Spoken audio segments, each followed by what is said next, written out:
Você já parou para pensar que talvez o maior perigo espiritual da sua vida não esteja no pecado que você teme, mas naquele que você ignora?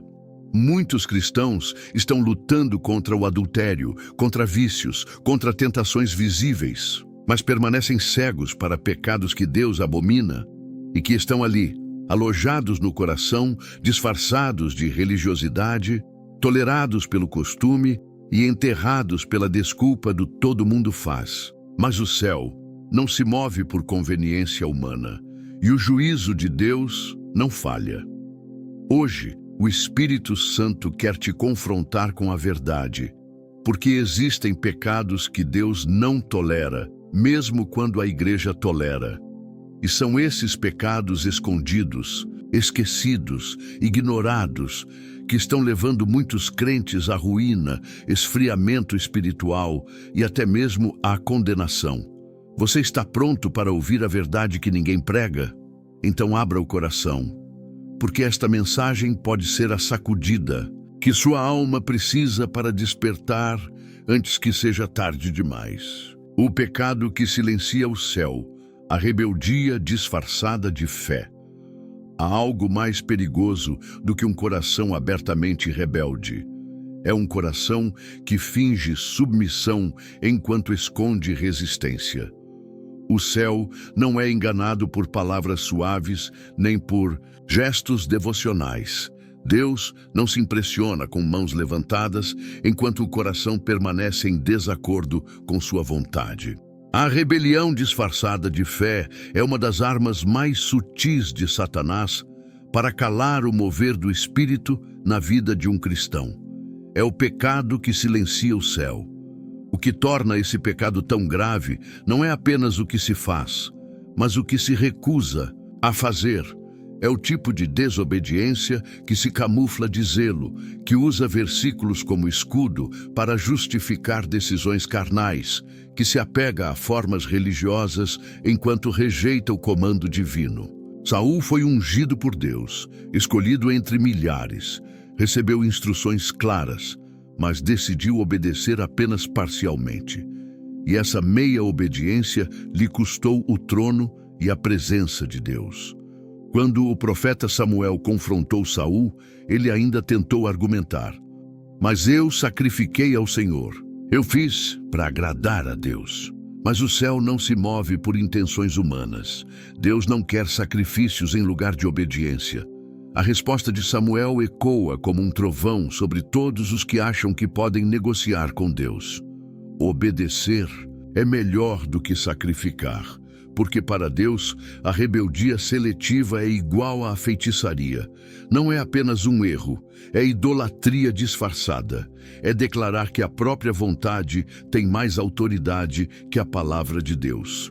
E é exatamente isso que muitos fazem hoje. Vão à igreja, servem no ministério, cantam no coral, oram com eloquência, mas guardam áreas que não entregam. Relacionamentos que Deus já mandou cortar, decisões que Ele já mandou tomar, práticas que o Espírito já confrontou, mas continuam ali como se não fosse nada demais. O que isso revela? Que o coração ainda governa a si mesmo, que a aparência de fé encobre uma resistência à soberania de Deus, e Deus não tolera isso. Repare na vida de Saul. Depois de sua desobediência, ele até continuou no trono por um tempo, mas o Espírito do Senhor já havia se retirado dele. Sua liderança perdeu unção. Sua mente mergulhou em tormento. Seus dias se tornaram uma sucessão de decisões carnais, impulsivas, dominadas pelo medo e pela inveja. Ele começou tentando preservar seu nome e terminou consultando uma feiticeira. Isso é o que a rebeldia faz. Afasta o homem do conselho de Deus até que não reste mais discernimento, apenas ruído e confusão. E o mais triste é que Saul não se rebelou abertamente. Ele até acreditava que estava fazendo certo. É por isso que esse pecado é tão ignorado. Ele se disfarça, ele entra sorrateiro, ele mora na alma de quem diz: "Eu sei o que a Bíblia diz, mas no meu caso é diferente." Mora naqueles que escolhem quais partes do Evangelho aceitarão e quais continuarão ignorando. Esse tipo de fé não é fé, é manipulação espiritual. É a recusa de entregar tudo. O problema da rebelião seletiva é que ela endurece o coração com o tempo. O cristão começa ouvindo a voz de Deus com clareza. Depois, começa a negociar. Depois, ignora. E por fim, nem ouve mais. O céu silencia. Não porque Deus deixou de falar, mas porque o coração se tornou surdo. O mesmo espírito que antes conduzia com clareza agora é entristecido e o silêncio se instala. A pessoa continua frequentando cultos, cantando hinos, mas a alma está seca. A palavra já não corta, a oração já não flui, a presença já não aquece. O céu está silencioso e a causa está no coração rebelde. Davi, por outro lado, pecou com gravidade. Adulterou, mentiu, mandou matar. Mas a diferença entre Davi e Saul estava na resposta ao confronto. Quando o profeta Natã o expôs, Davi não argumentou, não tentou parecer certo, não escondeu sua culpa. Ele caiu de joelhos e clamou: "Pequei contra o Senhor." Salmo 51. Por isso, Davi foi restaurado, porque Deus não rejeita um coração quebrantado, mas um coração resistente, que finge piedade e mantém o controle, é rejeitado, mesmo que continue com aparência de fé. Há muitos hoje que perderam o favor de Deus, não por escândalos visíveis, mas por resistência invisível. Gente que endureceu em áreas onde Deus já falou, já sinalizou, já alertou. Gente que ora, mas não ouve, que jejua, mas não obedece, que canta, mas não se dobra. Essa é a rebeldia espiritual disfarçada, o pecado que silencia o céu. E talvez você, enquanto ouve essas palavras, perceba que Deus está trazendo à tona exatamente aquilo que você tem evitado. Talvez existam decisões que você precisa tomar, passos que já foram ordenados, renúncias que você tem postergado. O Espírito Santo está te mostrando que enquanto houver resistência, não haverá paz. Enquanto você continuar lutando com a vontade de Deus, o céu continuará em silêncio. Não se engane, a aparência não sustenta uma vida diante de Deus. O que Deus quer é o coração inteiro. E se hoje Ele está confrontando a sua rebeldia silenciosa, é porque ainda há tempo de arrependimento. Ainda há tempo de se dobrar. Ainda há tempo de dizer: "Senhor, eis-me aqui, não quero mais resistir." Essa oração, simples e sincera, tem o poder de romper os céus, de fazer o Espírito voltar a falar, de restaurar o que foi perdido, porque Deus não rejeita um coração que se rende totalmente, mas Ele resiste ao que insiste em fingir. Não importa quão bela seja a canção, quão eloquente seja a oração, ou quão ativa seja a agenda espiritual. Se o coração está em rebelião, o céu permanece em silêncio. E não há pior lugar para um cristão do que estar espiritualmente ativo e espiritualmente rejeitado. O pecado que cega a alma, a indiferença com o próximo. Há um tipo de pecado que não grita, não escandaliza, não faz barulho, mas apodrece a alma por dentro. Ele não se comete com as mãos, nem com a boca, mas com a omissão do coração. É o pecado da indiferença, aquele que silencia quando deveria socorrer, que se afasta quando deveria se aproximar, que fecha os olhos quando a dor do outro clama por misericórdia. Esse é o pecado que cega a alma, porque torna o cristão incapaz de enxergar o próximo e, portanto, incapaz de ver a Deus. Muitos acham que estão bem com o Senhor porque evitam os grandes pecados. Não adulteram, não roubam, não matam. Mas o juízo de Deus também recai sobre aqueles que simplesmente não amam, que passam pelas necessidades alheias como se fossem invisíveis, que preferem manter a imagem limpa a sujar as mãos com as feridas dos caídos. É contra esse tipo de fé morta que Jesus falou em tantas ocasiões. Fé que se orgulha da aparência, mas que não se dobra em compaixão. A parábola do bom samaritano não é um conto sobre bondade genérica. É uma denúncia direta ao coração religioso que se torna insensível. O sacerdote passou ao lado do homem caído. O levita olhou, mas seguiu adiante. Somente o samaritano, alguém desprezado pela tradição judaica, parou, se compadeceu e cuidou. Jesus termina essa parábola com uma pergunta que fere o orgulho dos religiosos. Quem foi o próximo daquele homem? E o religioso, engolindo seco, responde: aquele que teve misericórdia. Quantos hoje estão dentro da igreja, mas passando ao largo dos feridos? Quantos levantam as mãos no culto, mas nunca estendem a mão na rua? Quantos dizem que amam a Deus, mas não se movem diante do sofrimento humano? A Bíblia é clara. Quem sabe que deve fazer o bem e não o faz, comete pecado. Tiago 4,17. E não se trata de fazer grandes ações ou atos públicos de generosidade. Trata-se de não endurecer o coração diante da dor. De não tratar o sofrimento do outro como se fosse problema de alguém ou consequência da vida. Há uma dureza de coração que se disfarça de sabedoria espiritual. Gente que diz, não é meu chamado, ou não posso me envolver com tudo. Mas o verdadeiro amor de Cristo não escolhe quando agir. Ele se move onde há dor, se inclina onde há choro, se envolve mesmo quando é inconveniente. Indiferença é não sentir. E quem não sente, não ama. E quem não ama, ainda não conheceu a Deus. Porque Deus é amor. Lembre-se do que Jesus disse no grande julgamento final, em Mateus 25. Ele separará os bodes das ovelhas, não com base em doutrina, mas em misericórdia. Estive com fome, e me destes de comer. Estive nu, e me vestistes. Estive preso, e fostes me visitar. E os que o serviram perguntarão: Senhor, quando te vimos com fome, ou nu, ou preso? E ele dirá: todas as vezes que fizestes a um destes pequeninos, a mim o fizestes. Mas aos que foram indiferentes, ele dirá: apartai-vos de mim. Você percebe? A indiferença não é neutra.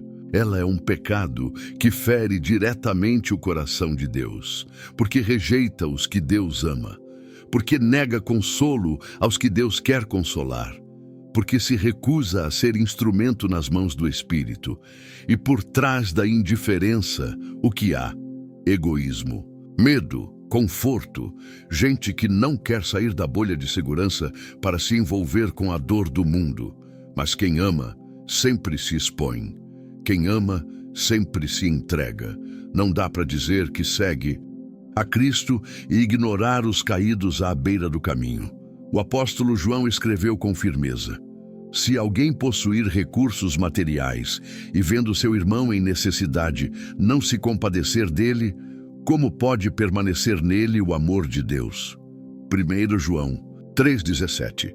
É uma pergunta que não precisa de resposta, porque ela mesma já denuncia a verdade. Onde não há compaixão, não há presença de Deus. Onde há frieza, Deus se afasta. Onde há olhos fechados, não há luz. Essa cegueira espiritual não acontece de um dia para o outro. Ela começa com pequenas justificativas, com o não é meu problema, com o ele que se vire, com o tenho meus próprios problemas para resolver. E assim o coração vai se tornando uma pedra, a empatia vai morrendo, a alma vai se tornando estéril. E a fé vira só uma formalidade. Mas Deus está chamando o seu povo ao arrependimento, ao quebrantamento, à sensibilidade, porque não adianta cantar sobre o céu enquanto se é indiferente ao sofrimento da terra. Não adianta pregar sobre salvação e ignorar os que estão perdidos, gritando em silêncio ao nosso redor. O amor que não se move é mentira. A fé que não se manifesta em misericórdia é morta. O evangelho sem compaixão é apenas religiosidade vazia, e muitos dos que hoje se acham seguros correm risco eterno, porque a dureza de coração é um sinal de apostasia silenciosa. Não se trata apenas de ajudar os pobres, se trata de ter um coração que se comove, um coração que sofre com os que sofrem, que chora com os que choram, que carrega as cargas uns dos outros, porque essa é a lei de Cristo. Talvez você se pergunte, mas o que posso fazer? O mundo está cheio de dor. Sim, e é por isso mesmo que Deus quer usar você. Você não foi chamado para salvar o mundo todo, mas foi chamado para não ser indiferente a quem Deus colocar no seu caminho. Um gesto, uma palavra, uma escuta, uma ajuda concreta podem ser instrumentos do céu na vida de alguém. E mais do que isso, podem ser a sua salvação contra o veneno da frieza espiritual. Se hoje o Espírito Santo te confronta com esse pecado, não endureça o coração. Arrependa-se. Peça sensibilidade novamente. Peça olhos para ver. Peça compaixão verdadeira. Porque enquanto você ignora os que caíram no caminho, o céu também permanece em silêncio. Mas quando você se move em amor, mesmo sem palavras, Deus se move contigo. E então a luz volta a brilhar, a alma volta a respirar, e a presença de Deus volta a fluir, onde a indiferença foi quebrada. O pecado que Deus abomina em silêncio, a soberba espiritual. Ela não tem cheiro de pecado, não tem o escândalo do adultério, nem o peso visível do assassinato ou da idolatria. Ela entra pelas brechas mais sutis da alma, pelas orações bonitas, pelos discursos cheios de versículos, pelas comparações internas com os que ainda estão caídos. A soberba espiritual não grita. Ela sussurra com voz mansa e por isso mesmo é mais perigosa. É o veneno que paralisa o coração que antes era sensível à presença de Deus.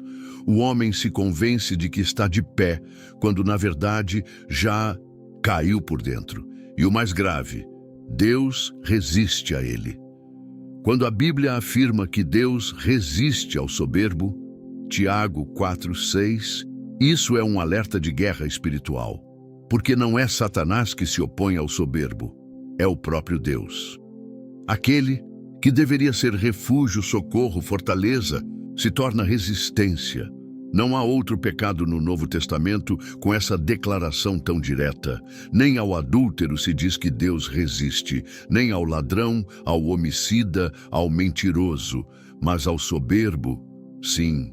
Porque a soberba espiritual constrói um trono para o próprio eu e tenta colocar Deus como servo de sua religião. Jesus ensinou uma parábola que expõe esse veneno com precisão. 2 homens subiram ao templo para orar, um fariseu, o outro publicano. O fariseu se colocava de pé com palavras belas e postura confiante. Ó Deus, graças te dou porque não sou como os outros homens. Ele não clamava por perdão, não se via necessitado, não dobrava o coração. Ele se comparava, ele se destacava, ele se exaltava. E enquanto falava, seus olhos estavam mais voltados para si do que para Deus. O publicano, por outro lado, nem ousava levantar os olhos ao céu. Batia no peito, dizendo: tem misericórdia de mim, pecador. E Jesus diz que este homem, e não outro, desceu justificado. O céu se moveu em direção ao quebrantado e ignorou o religioso. Por quê? Porque Deus não habita em tronos humanos. Ele se aproxima dos humildes, dos contritos, dos que reconhecem a própria miséria e não disfarçam isso com espiritualidade performática. A soberba espiritual não nasce do mundo. Ela nasce dentro da religião, nos corredores das igrejas, nas bocas que pregam com eloquência, nos ministérios que se tornaram palcos, nos corações que se inflam de vaidade por causa do conhecimento bíblico, do tempo de fé, das experiências com Deus. E ela é traiçoeira porque não se revela de uma vez. Ela começa com um sentimento sutil de superioridade. Depois vem o julgamento disfarçado de discernimento. Depois, a frieza com os mais fracos. Depois, a rejeição do arrependimento. E, por fim, o distanciamento da graça, mesmo quando o corpo permanece no templo. Foi esse orgulho que expulsou Lúcifer do céu. Ele estava cercado pela glória, caminhava entre pedras de fogo, era modelo de perfeição, mas em seu coração nasceu a vaidade. Subirei acima das estrelas de Deus, estabelecerei o meu trono. Isaías 14:13-14. Ele não desejava se afastar de Deus, ele desejava ser como Deus, e é isso que a soberba espiritual faz com o cristão. Coloca a criatura no lugar do Criador. A pessoa já não depende do Espírito, ela age no automático, já não busca direção, ela julga que já sabe tudo, já não teme cair. Ela acha que está acima dos riscos. E essa ilusão precede a queda. O soberbo não aprende, não ouve, não se arrepende. Ele prefere parecer certo a ser curado. Prefere ter razão do que ter transformação. E muitas vezes, é essa mesma pessoa que se torna referência para outros, perpetuando uma espiritualidade de fachada, onde não há lágrimas, nem confissão, nem cruz. Só palavras bonitas e corações vazios. É possível conhecer a Bíblia de capa a capa e ainda assim ser resistido por Deus. É possível orar todos os dias e não ser ouvido. É possível pregar com eloquência e não ter a unção, porque Deus não unge orgulho, Deus não derrama sua glória sobre um coração altivo. Ele desce onde há chão, ele se inclina onde há poeira, ele se revela onde há verdade. Essa soberba também contamina a maneira como se olha para os outros. O irmão que tropeça não é mais alguém para ser restaurado, mas um exemplo do que não se deve ser. A moça desviada não é mais uma filha que precisa ser resgatada, mas uma mancha para a reputação da igreja. O visitante estranho não é acolhido, é vigiado. E assim, a graça vai sendo bloqueada, o fluxo do Espírito vai cessando. E o ambiente se torna pesado, frio, impiedoso. Como os fariseus, especialistas em apontar pecados, cegos para os próprios. E mesmo entre os que clamam por avivamento, a soberba pode ser o maior empecilho, porque o avivamento verdadeiro não visita altares de exibição, mas corações prostrados. Não se manifesta onde há competição espiritual, mas onde há sede genuína. Muitos pedem por fogo, mas se recusam a descer das suas plataformas de superioridade. E enquanto isso, o céu permanece fechado. Porque Deus resiste ao soberbo. A restauração só começa quando o homem desce. Quando ele reconhece que, sem a misericórdia de Deus, não é nada. Quando ele olha para o pecador e diz, ali poderia estar eu. Quando ele se vê como carente da mesma graça que prega. Quando ele para de tentar impressionar a Deus e começa a simplesmente confessar. Ali, e só ali, Deus começa a operar. Porque ali há espaço para a glória dele. Se há hoje dentro de você qualquer sentimento de autossuficiência espiritual, que seja quebrado agora. Se você já começou a se comparar com os outros e a se sentir melhor, fuja disso. Se você já tem dificuldades de ouvir uma palavra de correção, pare tudo e se ajoelhe. Porque Deus não vai operar através de você enquanto não operar dentro de você. E para isso, ele precisa derrubar o altar da soberba. A palavra diz que o Senhor exalta os humildes. Salmos 147:6. E essa exaltação não é visibilidade, não é palco, não é reconhecimento humano. É presença, é fogo, é intimidade, é restauração da alma. E tudo isso começa onde o orgulho termina, onde o homem para de tentar parecer justo e simplesmente se lança, nu e quebrado, diante do Deus que vê tudo. Não é a aparência da santidade que atrai o céu, é o arrependimento sincero, a humilhação genuína, a confissão sem filtros, porque o que Deus procura não é perfeição, é verdade. Verdade no íntimo, verdade na dor, verdade na rendição. E quando essa verdade é encontrada, o soberbo morre e o coração volta a viver, o pecado que afasta o espírito, a fofoca santificada. Ela se apresenta com sorrisos, veste a capa da espiritualidade. Muitas vezes vem acompanhada de um suspiro piedoso, de uma voz suave e de palavras como: precisamos orar por fulano. Ou soube de algo muito sério, mas só estou contando para você interceder. Mas por trás da aparência de zelo, de cuidado, de interesse pelo bem-estar do outro, se esconde um dos pecados mais destrutivos e mais ignorados dentro das igrejas: a fofoca santificada. Aquela que não se considera pecado porque vem disfarçada de oração, de conselho, de preocupação com a doutrina. E, no entanto, Tiago, irmão de Jesus, foi direto: a língua é um fogo, inflamada pelo inferno. Tiago 3:6. Sim, inferno. Porque a língua sem freio tem capacidade de destruir o que levou anos para ser construído. Um lar pode ser arruinado por uma palavra maldosa. Uma igreja pode se dividir por causa de um comentário sutil. Uma amizade pode morrer por causa de uma frase distorcida. E o que é mais sério, o mover do Espírito Santo pode ser interrompido quando esse pecado é tolerado. Há quem pense que fofoca é apenas uma falha social, um deslize humano, algo menor. Mas a Bíblia trata com severidade esse comportamento, porque ele revela uma alma leviana, sem temor, sem domínio, sem amor. A pessoa que alimenta a fofoca se coloca na posição de juiz do outro. Ela observa, interpreta, distorce e espalha, mesmo que envolta em espiritualidade. E o mais perigoso é que esse pecado não precisa de microfone.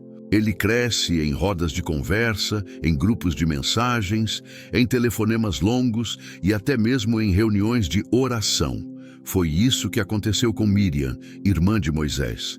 Ela não era uma mulher qualquer, era profetisa, tinha autoridade espiritual, tinha visto o mar se abrir, caminhava lado a lado com o líder do povo de Deus. Mas em Números 12, ela e Arão começaram a murmurar contra Moisés por causa da mulher etíope que ele havia tomado por esposa. Aquilo que começou como um comentário sobre uma escolha pessoal de Moisés evoluiu para uma afronta contra a liderança que Deus havia estabelecido. Porventura tem falado o Senhor somente por Moisés? Não tem falado também por nós? Foi o que disseram. E a Bíblia diz algo tremendo. E o Senhor ouviu aquilo. O céu escutou a conversa. Deus não ignorou o sussurro. Ele desceu em nuvem, confrontou os dois e julgou o pecado de Miriam. Ela foi ferida com lepra e só foi restaurada porque Moisés intercedeu por ela. Isso não é apenas uma história do Antigo Testamento, é um sinal claro de que o Senhor não tolera maledicência contra os seus escolhidos.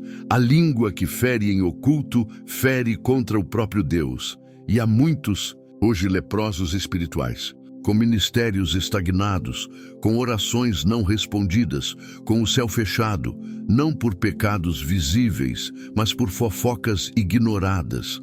A fofoca, mesmo quando feita entre sorrisos, é uma violência espiritual. É um atentado contra a unidade do corpo de Cristo, porque o Evangelho é comunhão, é edificação mútua, é honra. E onde há língua solta, não há edificação, há destruição, não há comunhão, há divisão. E onde há divisão, há brecha. E onde há brecha, o Espírito Santo se retira. Não porque ele é frágil, mas porque ele é santo. Ele não habita em ambientes onde se ferem os irmãos com palavras disfarçadas de piedade.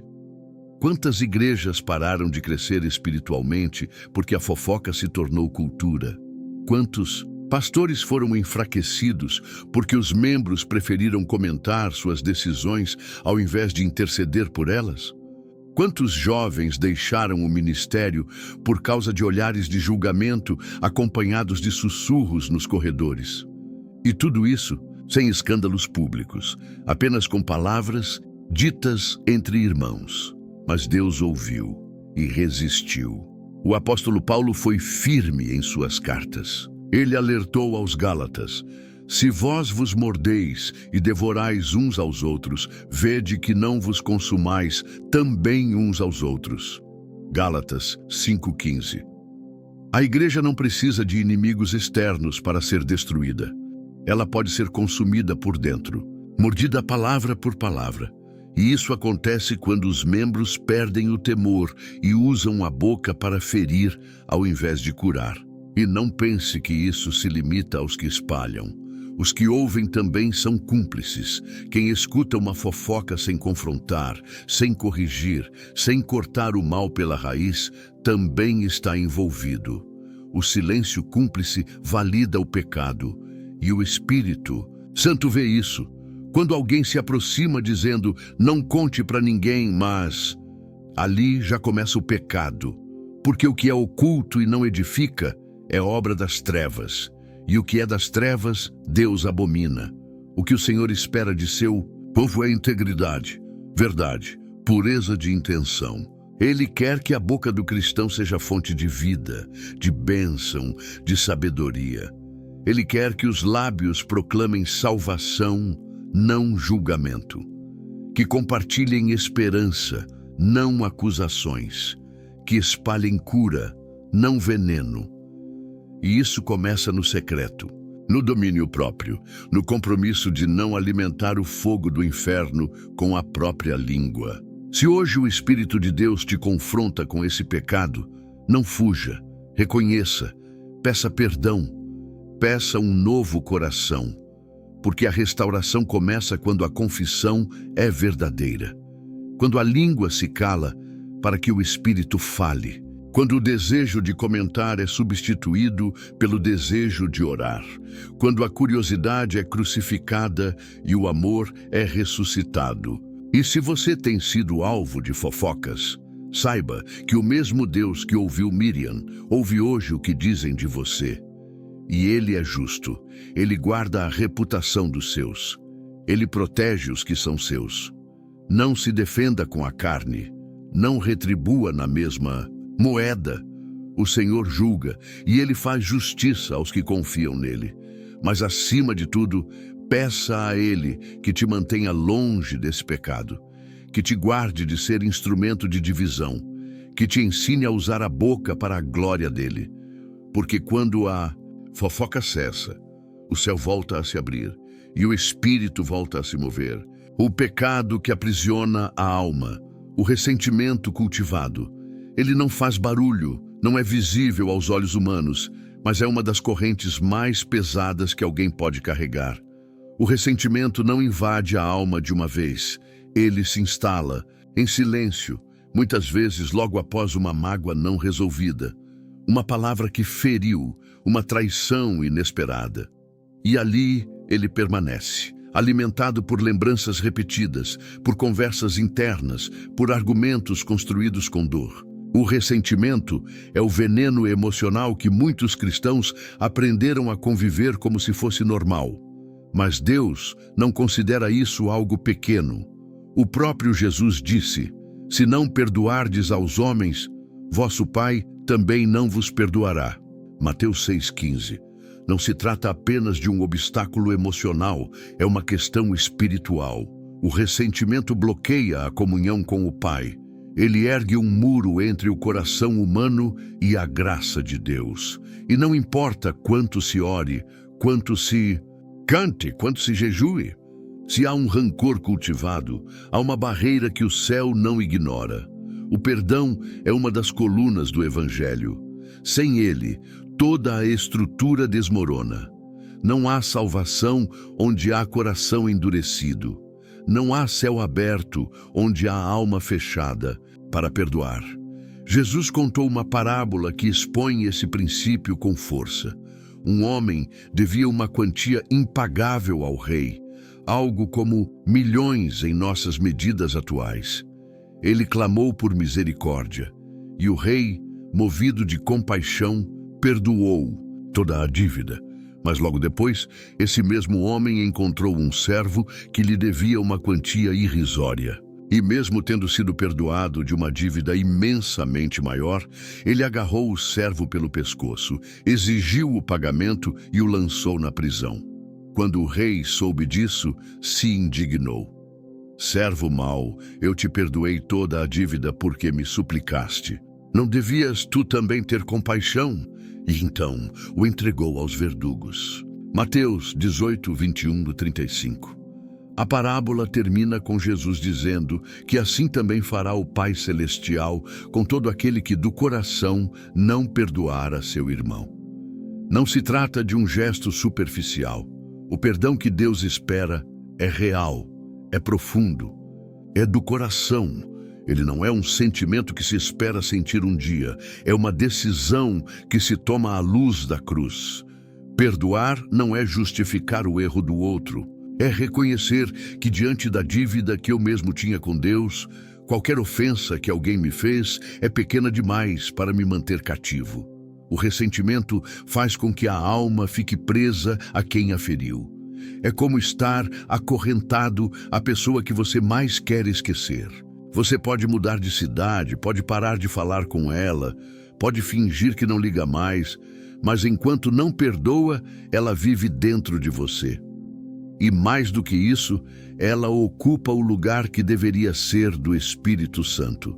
Porque onde há amargura, a presença de Deus não flui. Onde há ódio secreto, a oração não sobe. Onde há lembrança contaminada, a fé não se sustenta. E muitos estão sofrendo hoje, não por ataques externos, mas por ressentimentos internos. A doença física, o esgotamento mental, a frieza espiritual. Tudo isso, em muitos casos, é consequência de anos de mágoas engolidas e nunca entregues ao Senhor. O coração se torna um campo de batalha, onde a ofensa do passado continua, lutando contra a promessa do futuro. E o que deveria ter sido deixado na cruz se torna um altar de dor que rouba a alegria, a leveza, a liberdade. O problema é que o ressentimento se disfarça bem. Ele veste a roupa da justiça própria. Eu só quero distância. Eu só me protejo de quem me fez mal. Não é ódio, é apenas precaução. Mas o que está por trás disso, na maioria das vezes, é a recusa de entregar a ferida a Deus. É a tentativa de punir o outro com o silêncio, com o desprezo, com o distanciamento. Só que, na verdade, o único punido é o próprio ressentido. Porque a falta de perdão nos aprisiona em uma cela que nós mesmos trancamos por dentro. A palavra de Deus nos chama à reconciliação não como um acessório da fé, mas como uma urgência. Jesus disse que se alguém estiver no altar oferecendo sua oferta e lembrar que tem algo contra seu irmão, deve primeiro deixar ali a oferta, ir se reconciliar e depois voltar para adorar. Mateus 5, 23, 24. Isso mostra o quanto o céu leva a sério as questões do coração. O culto não é aceito quando há divisão interna. A adoração é interrompida quando o coração não reflete a paz de Cristo. Não é fácil perdoar. Não é automático, não é leve no início, mas é necessário e é possível, porque o Espírito Santo nos capacita para isso. A decisão é sua, mas a força vem dele. Você não precisa esperar sentir vontade. Você precisa se posicionar diante da cruz e dizer: Senhor, eu decido liberar esse perdão. Eu não quero mais manter essa prisão dentro de mim. E então, dia após dia, essa escolha se transforma em cura. O Espírito de Deus não habita em um coração dividido entre a graça e o ódio. Ele busca moradas de paz, corações quebrantados. Vidas que, embora tenham sido feridas, decidiram não revidar. E há um poder sobrenatural nisso, porque quando você perdoa, você se alinha com o caráter de Deus. Você honra o sangue que te lavou. Você interrompe o ciclo do mal. E você destranca as portas do céu sobre sua própria vida. Muitos milagres estão travados por causa de ressentimentos não confessados.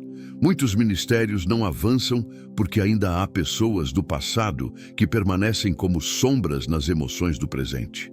Muitos relacionamentos estão marcados por bloqueios que poderiam ter sido curados com um simples gesto de humildade. Não espere o outro pedir perdão. Não espere justiça terrena. Libere, entregue, deixe o juízo nas mãos de Deus e a paz voltará a reinar.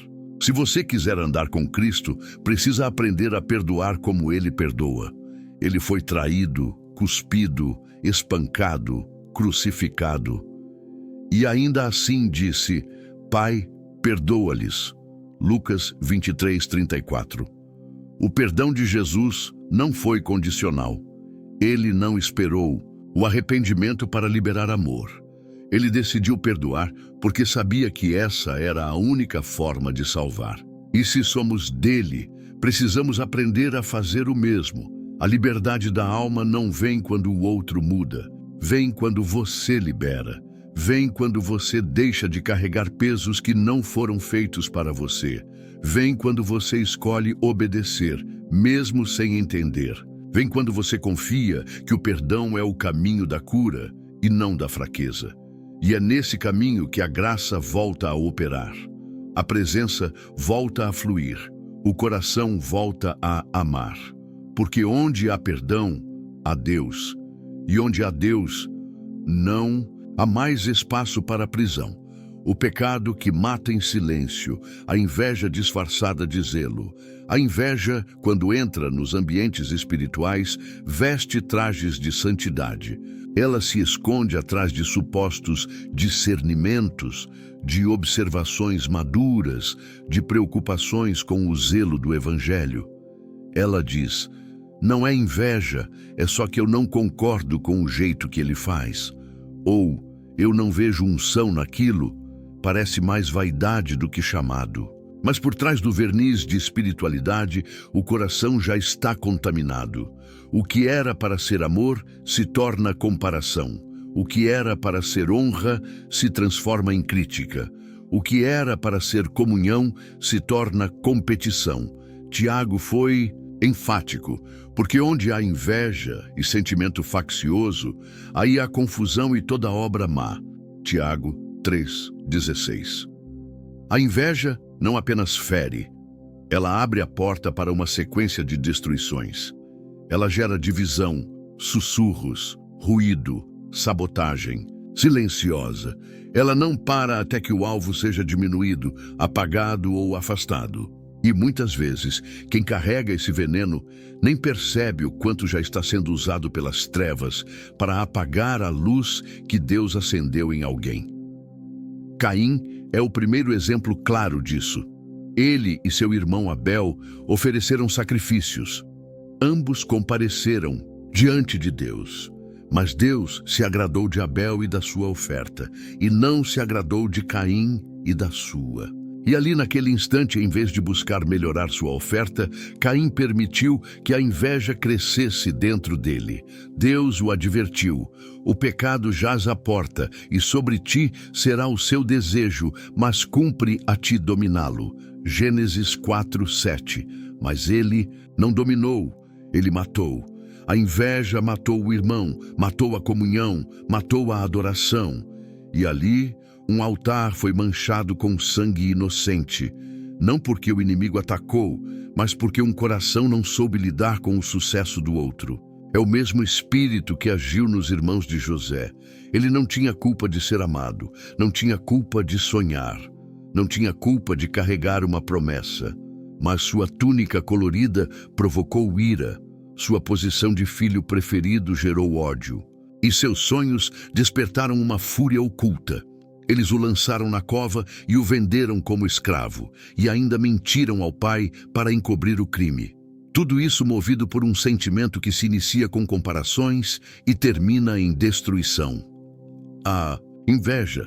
E o mais triste é que hoje ela continua agindo no meio do povo de Deus. Quando alguém é levantado para um cargo, outro questiona: por que ele e não eu?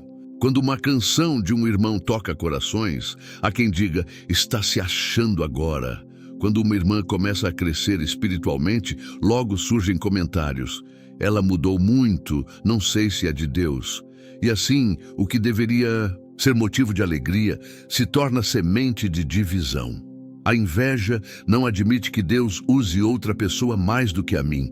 Ela se incomoda com o brilho alheio, com o avanço dos outros, com a honra recebida por quem ela mesma considera menos preparado. E quando ela não pode atacar diretamente, ela disfarça. Usa elogios com veneno. Ele prega bem, mas precisa amadurecer. Ou ela tem carisma, mas falta profundidade. Esse tipo de fala não constrói. Ela mina, ela não edifica, ela corrói.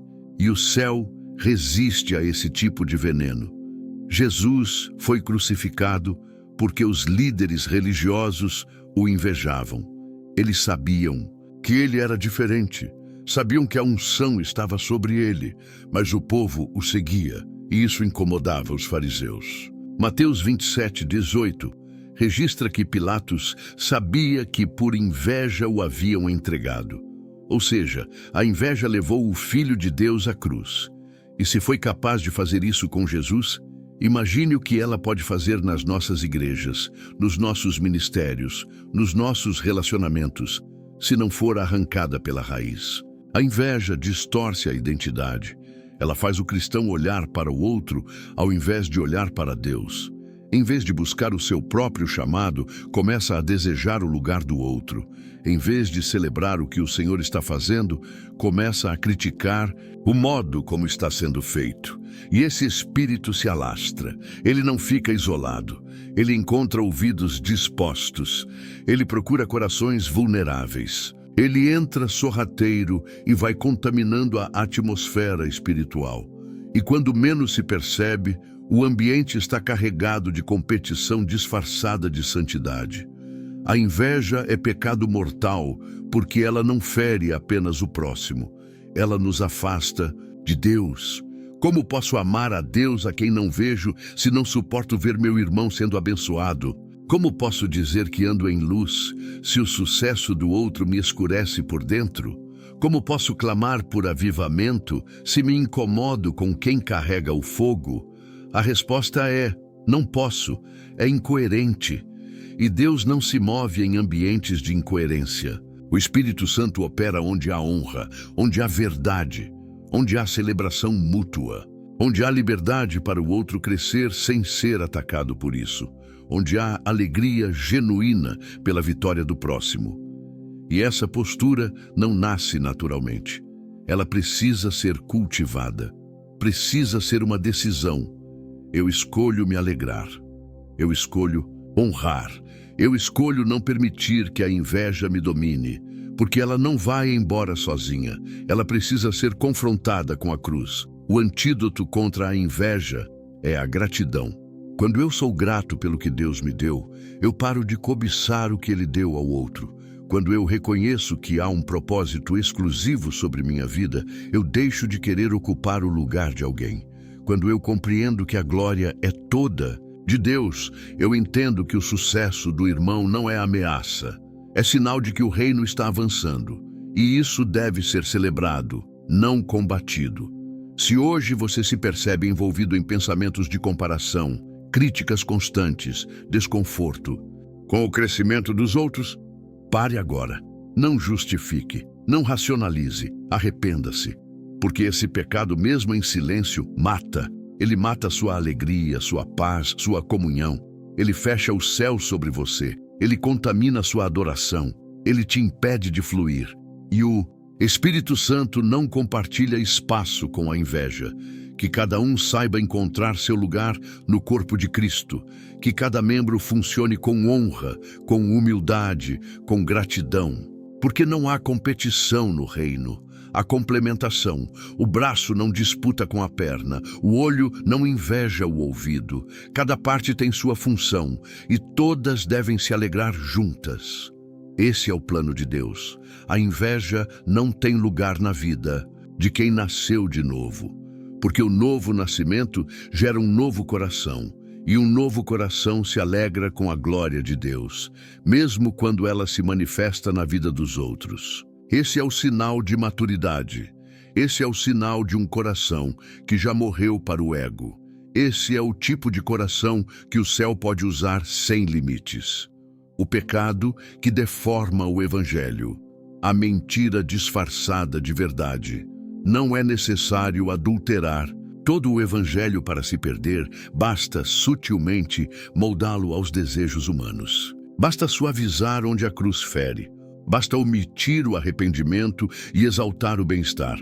Basta manter os textos bíblicos, mas retirar deles a verdade.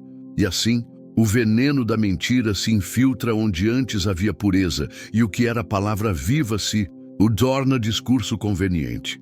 Este é o pecado que mais deforma o corpo de Cristo, a mentira disfarçada de verdade. Isaías escreveu com angústia e autoridade: ai dos que ao mal chamam bem e ao bem mal. Isaías 5:20. E essa é a geração que vivemos. Uma geração que inverte valores, que distorce princípios, que reescreve doutrinas para caberem nos caprichos do momento. A mentira, quando entra no altar, não vem com aparência grotesca. Ela se veste de luz, se apresenta com vocabulário religioso e, justamente por isso, engana até os que têm anos de fé. O problema não é apenas o engano, é o quanto ele se parece com a verdade. Foi assim com Ananias e Safira. Eles não eram ímpios, não eram pessoas de fora. Eram membros da igreja primitiva, gente que via sinais, que participava da comunhão dos santos, que ouvia os apóstolos. Mas mentiram ao Espírito Santo. Não porque disseram algo diretamente blasfemo, mas porque simularam uma entrega que não foi real.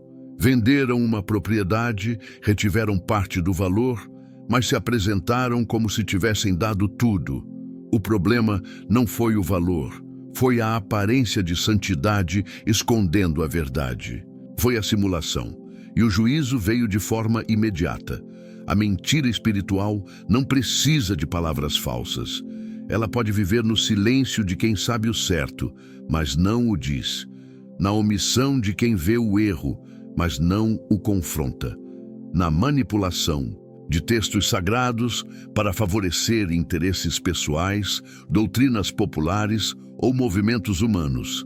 E esse tipo de mentira não fere apenas a verdade. Ela fere o temor. Ela remove do coração a reverência diante da presença de Deus. Ela substitui a cruz pelo conforto, o chamado pelo marketing, a entrega pela autopromoção. E quando isso acontece, o Espírito Santo se afasta. Hoje, muitos vivem como se pudessem negociar com a palavra. Usam versículos como justificativa, não como direção. Puxam promessas para si, mas ignoram os mandamentos. Chamam de interpretação o que na verdade é resistência ao arrependimento. Moldam o Evangelho ao seu gosto, mas não permitem que ele molde seu caráter. O resultado disso é uma fé rasa, emocional, centrada no homem.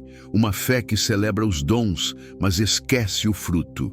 Que ama os milagres, mas rejeita a renúncia. Que fala do céu, mas não quer largar o mundo.